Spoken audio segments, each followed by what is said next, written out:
panalangin para sa mga hindi makatarungang sitwasyon. Heavenly Father, kami ay nagtitipon at nagkakasundo sa kahanga-hanga at makapangyarihang pangalan ni Hesukristo, kung saan ang dalawa o higit pa ay nagtitipon. Dito ka sa gitna namin, at anumang bagay na amin na pagkasunduan na hipuin ay tiyak na gagawin mo. Ama, sa pangalan ni Jesus, walang distansya sa Espiritu at nagpapasalamat kami sa iyo para sa taong pinagdarasal ko na nagnanais ng panalangin dahil sila ay hindi makatarungan at hindi makatarungang tinatrato. Ama, salamat sa salita mo na naiintindihan mo ang kanilang pinagdadaanan. Naiintindihan mo kapag nakaranas sila ng pang-aabuso, panlilibak, o anumang bagay na itinuturing na islantid. Ang buhay na ito ay hindi magiging madali at may mga emosyonal na bagyo.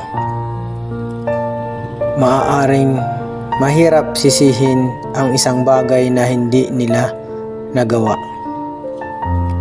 Maaari itong maging matigas. Ngunit sa halip na maging mapait, gusto nilang bumuti.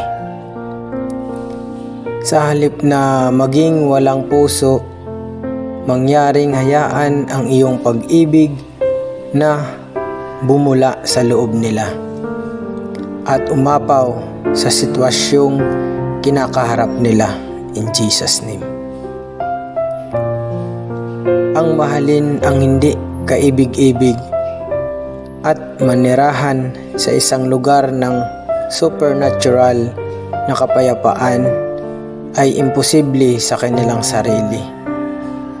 Ngunit sa iyo, lahat ng bagay ay posible. Kaya mangyaring tulungan silang lumakad sa pag-ibig at manatili sa kapayapaan kapag sila ay hindi makatarungang tinatrato. Oo, punuin ang puso ng taong pinagdarasal ko ng supernatural na awa, pagpapatawad at habag. Gabayan sila sa pamamagitan ng iyong Espiritu at mangyaring bigyan sila ng karunungan kung paano itago ang kanilang mga sarili sa pasulong mula sa sandaling ito ng panalangin. Kami ay nag-uutos at nagpapahayag na pinapatawad nila ang mga sinadyang saktan sila, inabuso sila at hindi patas na pagtrato sa kanila. Gaya ng sinabi ni Jesus sa mga umaabuso sa kanya, Ama, patawarin mo sila sapagkat hindi nila alam ang kanilang ginagawa. Kung alam talaga ng mga taong nanakit sa kanila ang ginawa nila, at imbis na maging mapait, pinili ng taong ipinagdadasal ko na gumaling. Sa halip na dumaan dito, pinili nilang lumago sa pamamagitan nito. Sa halip na hayaang mangyari ang kanilang puso, humihingi sila ng tulong sa iyo upang maabot ang mahihirap na sitwasyong ito hanggang sa wakas. salamat na sa iyong biyaya, lumalambot ang kanilang puso.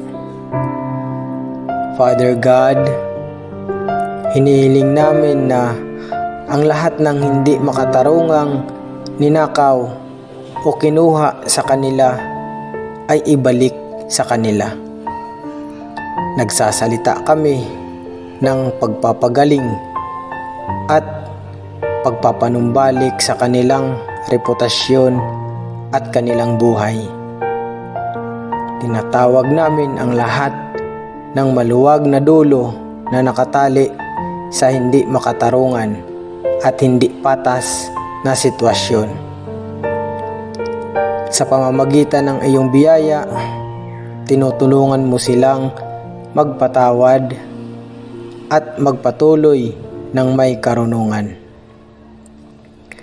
Ang taong pinagdadasal ko ay punong-puno ng iyong pagmamahal at habag.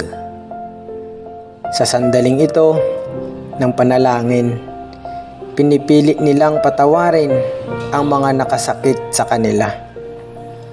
Sa tulong mo, Father God, magagawa at gagawin nila ito. In Jesus' name. Lahat ng papuri, karangalan, at kaluwalhatian sa iyo.